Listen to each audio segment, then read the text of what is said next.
Hi, this is Randy, and in this video, we want to take a look at installing the Apache web server onto our openSUSE Leap 15 box. Got some notes here that kind of map out where we're going to go. Our goal is just to get a basic HTTP page up and running. The documentation pages are really great, and I just wanted to point that out, so I've got those highlighted here.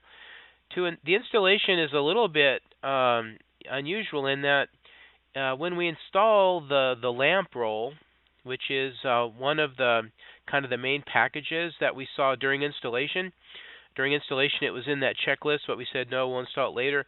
Well, you install that, and you do certainly get the web server, but you don't get the tool to manage it in YAST, and so that's another install. And then also, by default behavior, the web server does not start. Now, the YAST tool will likely give us that option, but I've also shown in here how that we can go in to any of the services and we can ask them to start on boot. So it's a little bit of a different, but such is the nature with Linux. So let's go ahead and get started. So in YAST, we go into the Software Management Center, and we're looking here to, we'll be there in a second. We're looking for the LAMP package, and that is the preferred way to do it. As in other videos, the documentation pages walk you through the best practice for how to do this, and the best practice says go into Software Management and go into View and go into the Patterns, and then scroll down into the Server Function category, and we're looking for this Web Server and LAMP functions. If we check the box, okay, hang on a second here. If I hover over the box, it gives us a little bit of a breakdown about what we're going to install, and it is a package. It's a common package that you find on lots of Linux distributions. They call it LAMP: Linux, Apache, MySQL, and PHP. So that's what we're going to do, and we'll go ahead and accept that, and we'll go ahead and get the install started.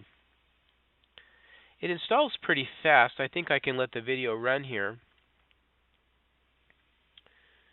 Apache is a very popular web server. We've in our site program here, we've had experience working with the Windows web server. We've installed, we've brought it up, we've made some basic web pages, we've configured it for HTTPS. And our goal with this video, it'll probably take a couple of videos, one to install and then one to test. Our goal here is just to get the web server up and running and kind of get a handle on it. Should time allow, we would do other things such as enable HTTPS and work with it a little bit more. But we're packing a lot into our Site 208-209 course.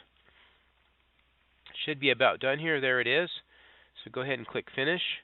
I'm going to go back into Software Management and see if I can go ahead and add that YAST tool. Let me bring this back over so again you can see what we're looking for. We're looking for this. We need to add this. Without this, we don't actually get the graphical management capability for the Apache server. So it's YAST2-HTTP-server. Let's see if we can find that in here. Okay, so YAST2-HTTP-server. See if it'll find it. Oh, good, it did. Okay, so go ahead and check the box and accept that. Let that go ahead and install. And then I want to show you also this about the run level thing. Now, with our other installs of DNS and Samba, when we went to the graphical tool for those, we did see the option to have them start when the server starts. But I just want to show you this. It's like the more I can show you, kind of the more that you'll know. So we go into System, and we go to Services Manager. This is where you turn on and off things. Now, you can also do this from the command line, and at the command line there are different run levels. We don't have those in Windows, but in Linux you've got non-graphical run levels and then graphical run levels. You can see here that Apache 2 actually is what it really is set to manually start. But let me just show you how to go ahead and make that start on boot. So that's right there. We'll go ahead and do that. I believe that when we come back and after our reboot here and look at it, that we'll see that that we could have also set that up with the tool. All right, let me just, as is practice, because we did this through the graphical, we'll go ahead and reboot the server.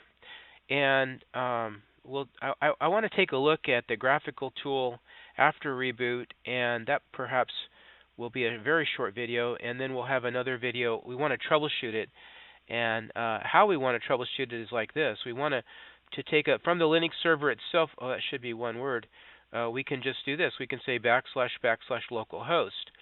From the Windows 10 machine, which is inside the firewall, we should be able to say just LNX. Now, again, that's dependent upon DNS. And then finally, the big test is from the internet to be able to get to the server. And really, we should have a second entry there. And that would be, here, I'll just put it in temporarily for the notes and I'll clean it up. That would be http://www.hi.bobstaco.com. So troubleshooting is kind of what we're after, or actually troubleshooting testing is what we're after. So let me go ahead and reboot the server, stop this video, reboot the server, and we'll come back and see where we're at.